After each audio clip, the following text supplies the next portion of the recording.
In this first example problem, it's asking us if lines K and N are parallel, and then if lines M and Q are parallel. Now we learned that we can tell whether lines are parallel or not by looking at their slopes. The slopes have to be equal for the lines to be parallel. So the first thing we're going to do is we're going to calculate the slopes of all four of these lines here. And in order to do that, we need to pick out 2 points on each line. So let's start with K. Let's pick out this point right here, which has a coordinate of -2, 2. And then I'll pick out this point right down here, which has a coordinate of 2, -3. And let's find the slope of line K.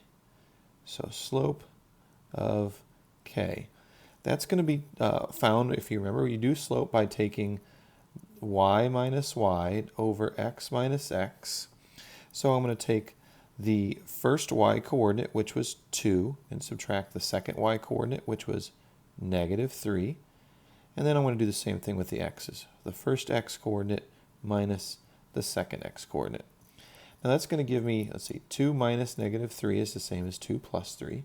So that's going to be a 5 for the numerator. And the denominator will be a -4. So this is a slope of -5/4. N, we'll do slope of n next. I need to pick out a couple points on line N. So I'll pick out this point, which is at 1, 2. And then I'll pick out this point right here, which is at 4, -2. So the slope of n will be 2 minus -2 over 1 minus 4. Again, 2 minus -2 is y minus y. The 1 minus 4 is x minus x. So that's going to be 4 over -3, or -4/3. So to answer the question, are lines K and N parallel? I'm going to say no, because their slopes are not equal. So I'll write it this way. I'll say for question A, N, or I'll say K, is not parallel to N. And that's the way we say not parallel. We just do like the parallel symbol with a slash through it. So K is not parallel to N. But now let's find the slope of lines M and Q. So we need a couple good points that we can find on M to use the coordinates to find the slope. So I'm looking at this point as -4, 3. And then I see maybe this point right here, which is -1, 4. So my slope of M will be y minus y over x minus x. Again, 3 minus 4 is the y minus y. -4 minus -1 is my x minus x. So that's going to give me -1 over -3. And the negatives are going to cancel out, so that has a slope of 1/3. Now let's look at Q. Let's find a couple good points on Q. I see this point here, which is 1, 0. And it looks like I got this point right here, which is -4, -2. So let's calculate the slope here. Slope of Q. Slope of Q is going to be 0 minus -2 over 1 minus -4. So that's going to be 2 over 5. And so my answer for part B is, are M and Q parallel, is also going to be no. M is not parallel to Q because I can see they do not have the same slope. Now example 2 is asking us to do something similar, looking at lines K and J and lines L and H in this picture. I did just realize that I have a typo on here. I meant to ask, are these two lines perpendicular? So are lines K and J perpendicular? Are lines L and H perpendicular? Because if you look at the lines, it's pretty clear they're not parallel, right? K is here, J is here. They're clearly intersecting. So I wasn't asking if they're parallel. I meant to say perpendicular there. Just a typo. Well, let's look at their slopes. So let's look at line K and let's pick out a couple points on K. So I see this point here is negative 3, 2. And let's see, where's another good point for line K? It looks like right here is a point on line K, which is 0, 4. So the slope of K is going to be 2 minus 4 over negative 3 minus 0, which is negative 2 over negative 3, which will just be 2/3. Now my slope of J, let's find a couple points to use. I see a point right here at 1, 2 that looks handy. And then I see another point right here at 3, negative 1, which should work.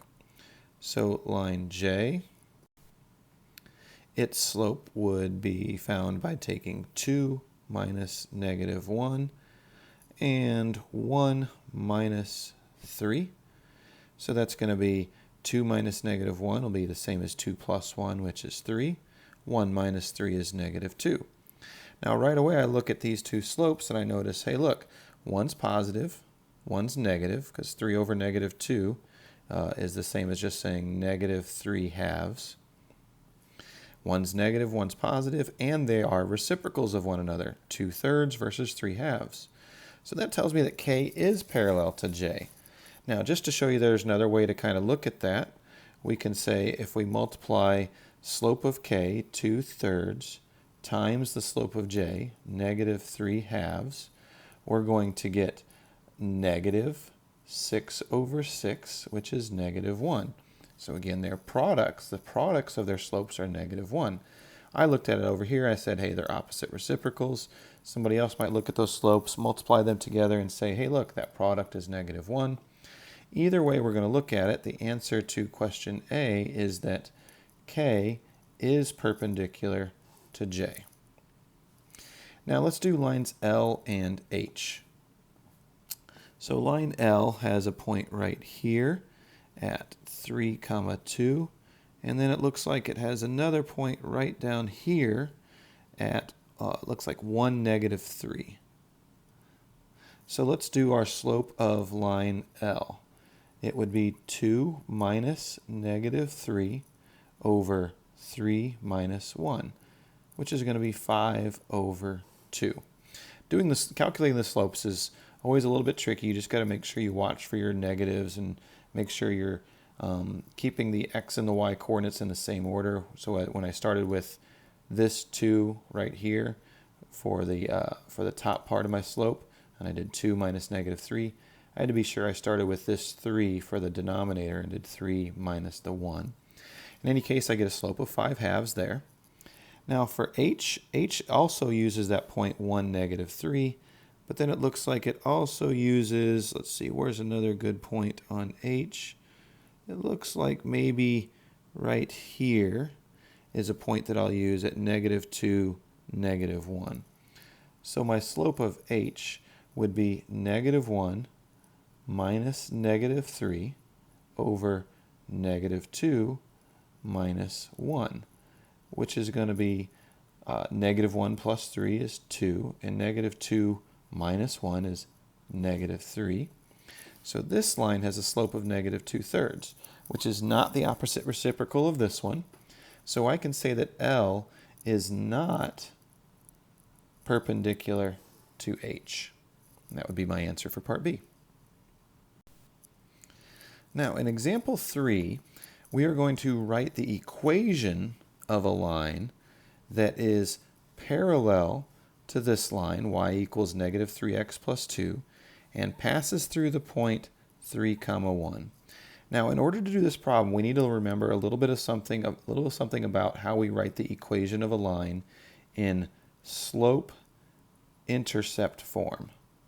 Slope-intercept form is y equals mx plus b, where the m part of that equation is our line slope, and the b part is the y-intercept of our line. When we write the equation, the y and the x stay as variables, and it shows that any time we pick a point that's on that line and we put its x coordinate right here and its y coordinate right here, we should have a balanced equation. We should have the same value on the left side as we have on the right side, and it should work for every single point that's on the line that that equation describes, right? So if I look at this line right here, y equals negative 3x plus 2, it has a slope of negative 3, right? It has a slope equal to negative 3. And since we're going to make an equation of a line that's parallel to that one, we know that it will also have a slope of negative 3. But what's going to be different about it is it won't have the same y-intercept. If you think about, just real quickly, if I kind of sketched the way this line might look. Okay, our line that's described here, negative 3x plus 2, it would have a y-intercept up here maybe at 2, and it would have a slope of negative 3, which means it's going to go down 3 and over 1. So it might have another point here. If I go down 3 and over another 1, it looks like it has a point maybe right about there. So this line y equals negative 3x plus 2 maybe looks something like this. But our line that we're trying to make an equation for, it's parallel to that, but it goes through the point 3, 1. So if I just kind of sketch out where 3, 1 might be, looks like it's maybe right about there. So this line that I'm making the equation for is going to look something like, I'm just going to try and carefully sketch that out. It's going to look something like that. And you can see that this line, the blue one, it has the same slope as this red one, but it does not hit the y-axis at the same place. It doesn't have the same y-intercept.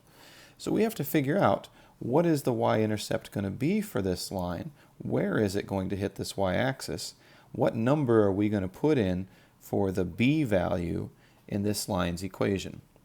And the way we're going to do that is we're going to think about y equals mx plus b, and we're going to realize that there are 4 variables in that formula, if you will, that template for an equation of a line. There's y, m, x, and b. There's 4 variables. And if I could fill in 3 of those variables, I should be able to solve for the one that's missing. So for instance, what I'm going to do is I'm going to say 1 equals negative 3 times 3 plus b. Now what I did is I took y equals mx plus b and I replaced 3 of those variables with numbers. I turned the y into 1 because I know the point 3, 1 is on my line. And that's an x and a y that fits into my equation for this line. So I took that 1 and I put it where the y should go. The negative 3 is the slope of the line. This 3 right here is the x that goes with the 1 that I used right here, right? 3, 1. So I put this 3 right there. And then I left b as my variable. And I'm just going to quickly solve this simple equation. It's going to say 1 equals negative 9 plus b. I'm going to add 9 to both sides.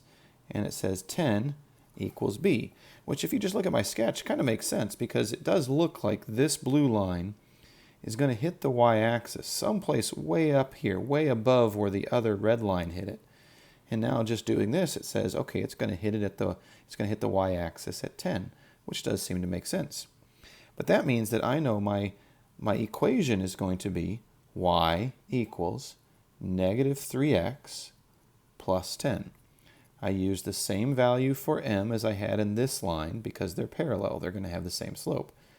The number I put in for b is this number I found right here when I used the 1 point that I know is on the line and the slope that I know my line has, and I put those numbers into y equals mx plus b, and I solved it for b.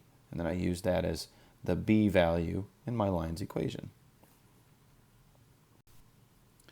Now in this final example, we're going to do something similar, except for the line we're looking for is going to be perpendicular to this one, and it's going to go through the point 12, negative 2. Well, now this line, y equals 3/4 x minus 5, has a slope of 3/4. But I know our new line is going to have a slope that is an opposite reciprocal of that slope. So whereas this line's slope is positive, the line that I'm writing the equation for has a negative slope. This one's slope is 3/4, So I'm going to do the reciprocal of that and say 4 over 3. Again, I now know that my equation starts out as y equals negative 4/3 x, but I don't know what's going to come out here. What's going to be my plus b or minus b portion right out here. So we're going to solve for that b in the same way we did on the last problem. We're going to say, all right, that's an x and that's a y that I know is on my line. I'm going to take y equals mx plus b, and I'm going to put the negative 2 for the y. I'm going to use my slope of negative 4/3. I'm going to put 12 in for the x value, and b is going to stay a variable, and I'm going to solve for it. So first I need to clean this up. I need to take negative 4/3 times 12, and that's going to give me negative 48 over 3 plus b, and negative 48 over 3 is negative 16. If you just type that in your calculator, you can type in negative 48 divided by 3, and you're going to get negative 16. And then I'm going to add 16 to both sides. And so now I have a b value of 14. So to finish out my equation over here, I'm going to say plus 14. And now the equation of the line that's perpendicular to this one and that goes through the point 12, negative 2 would be y equals negative 4/3 x plus 14.